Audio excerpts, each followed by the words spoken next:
Hello mga kabayan, kamusta naman kayo diyan? Ako'y naririnig na naman at ako'y may papakita naman sa inyo masarap na luto. Siyempre, basta man ako'y magluto ng mga papagarni, gusto kong makita nyo din. Ay tayo magluluto ngayon ng pansit canton gisado. Ayan mga kabayan, tayo nagmantika na diyan sa ating kawaling iyan.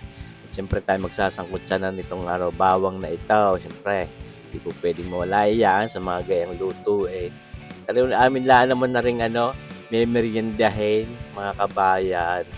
Masarap-sarap din naman magmeryenda ng mga papagarne. Tapos itong mga sibuyas na ito ay ating isasangkot siya na rin papagayaan. Kahit papagayaon kung anong gusto niyo mga kabayan. Panalong panalo yan. At muna ginamit yung ating kawaling iyan. At pinapahinga ko muna yung ating non-stick wok pan. Siya daw pagod na. You know? Ang ating binili na rin pasahog ng mga gulay-gulay na gayaan yung mga nabibili ko na rin sa palengke na gayat-gayat na. Yan na may sariwa din. Isa pa ayaw ko din naman itong napakaraming sahog na gulay ang papansitin mga kabayan. Mas gusto ko nga yung mismong laang mga miki-miki o mga kantong. Pero siyempre, may dinadagdag din namang sarap iyan at adorno din sa itsura ng ating luto. Kaya tayo naglagay tayo ng toyo at karikit na oyster sauce, mga tig-isang kutsarita. Yan ho. Hindi pa naman yan ang mismong magiging lasa ng ating pansit canton. At ito ang ating sinahuglang na pinaka laman diyan ay ang ating chicken liver. Yan, atin ng manok. Napakasarap din naman sa mga gayang papansitin. Hindi na tayo naglagay diyan ng mga pork. Ayan ho. Tapos ito, may repolyo din tayong papagayan. Ito na inihiwalay ko laang doon sa aking nabiling isang balot na gulay-gulay. Kasi mas malambot. Ayan. Bayan. Nag-aayayan agad na sarap pa Tabi sa kawang. Ayan ho. Ayan na may kasimple din lalo. Kayang-kaya nyo din. At yung mga naipakita na rin naman ako sa inyo dati mga papagarni lutaw. Sa mga hindi pa nakakapanood. Sana maibigan nyo itong ating video ito. At sana magawa din nyo. Yan ho. Talaga namang minus-minus pagka kayo mismo magluluto kaysa kayo order sa restaurant. Yan ho. Ating sinet aside muna para hindi maang-ang. Lalagay na tayo ng ating pinaka-sabaw diyan sa ating pansit kantong iyan. Talaga namang sapat para paluto yung ating pansit kanto na may sarsang karikit pa rin at ligat. Yan ho. Mga isang taas at kalahati ang muna. Tapos lalagay tayo isang pirasong chicken broth cube. Ayan. Dahil wala tayo masyadong ginamit na karne, di yan pampalas, pampalinam na. Magdadagdag tayo ng oyster sauce na yan, mga 2 kutsara. Sauce, marsipaw, di pagahaw. Naganda na agad ang kulay. Tsaka yan ang pinakapampalinam din natin diyan. Hindi na tayo para mag-bitche. Painitin lang natin yan at sa gayon hindi maang-ang at hindi lumabsang ang ating kanton. Yung maglalagay tayo ng toyo sa inyo nakikitang yan mga kabayan, isang kutsara at kalahati. Ayan po. Hindi muna natin yan pakakawagasin ang lasa dahil yung ating mga gulay-gulay at pansahog ay may lasa na rin iyon. Dibaga, at ipatitigisin pa yung noon, yung pinakakatas at ilalap natin diyan. Lagyan natin ng paminta, mga kulang-kulang kalahating kutsarita.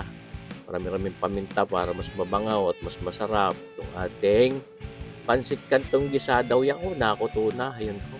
Lagyan natin ng karikit na asukal. Hindi ko lang at napabilis ang video.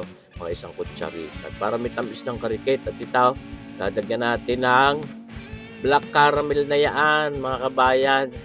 Mga isang kutsara at kalahati, pampatingkadlaan ng kulay. Wala ho yung amoy, walang lasa. Pero mas maganda ho nagiging kulay. So, lalagay na natin yung ating pansit canton na ito. 450 grams yan.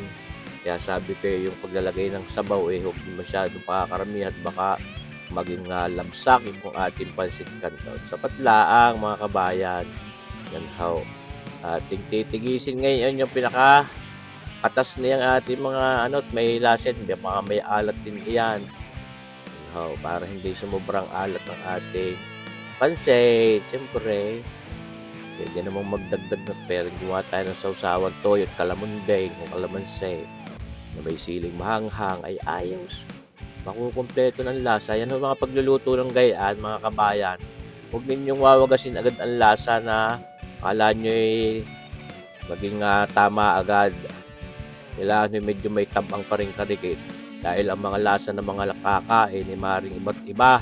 Yan ho, merong timpla ng bibig paalat-alat, merong matabang. Kaya pagka meron ho tayong nilulutong gayan, huwag nating wawagasin agad yung lasa na maalat na o parang sa tingin mo kumpleto na agad ng alat. Dahil pwede naman tayong kumuha ng sausawang toyo't kalamansi na may sili. Yan. Ganun sa mga kahit sa mga pansitan, mga lumian. Kaya minsan ng aking nai-suggest. At tayo nagbabawas ng kaldo, syempre maikop din yaon. At isasahog na natin yung kalahati dun sa ating mga sinangkutsang gulay-gulay o mahigit kalahati. Kaya kung may lasa pa rin iyan, yan ho. Kaya baka umalat ang ating pansit. Kaya tatansyahin ninyo. Tsatsantsahin. Kaya approximate, syempre. Yan. Tsaka isa pa, hindi titimusan. Ayan. Ako'y naglalaway. Kayo baga mga kabayan. Gusto ko din sa pansit kanto yung maligat. Ayaw ko din ng labsak.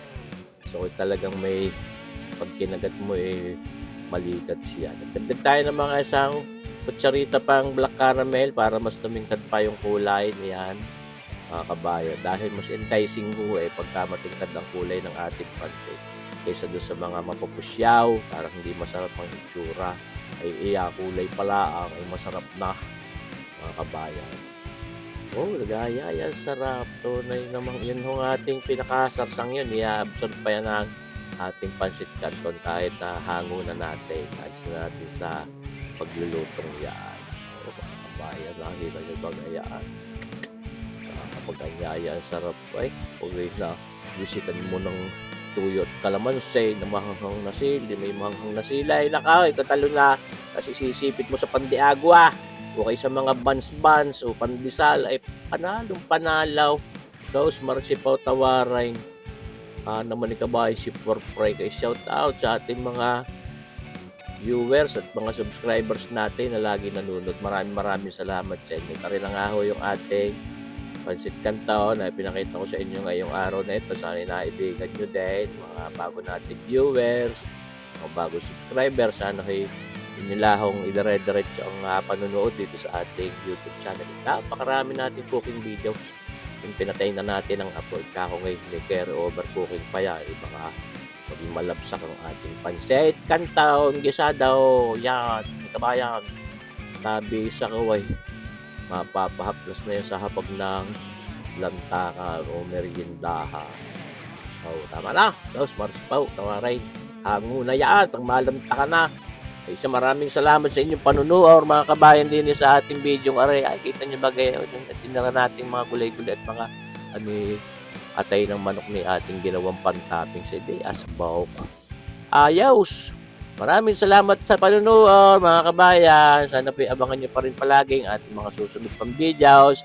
Mabuhay po tayong lahat. God bless! Kita nyo kayo tao. Inaikot na naman. May maliyaw.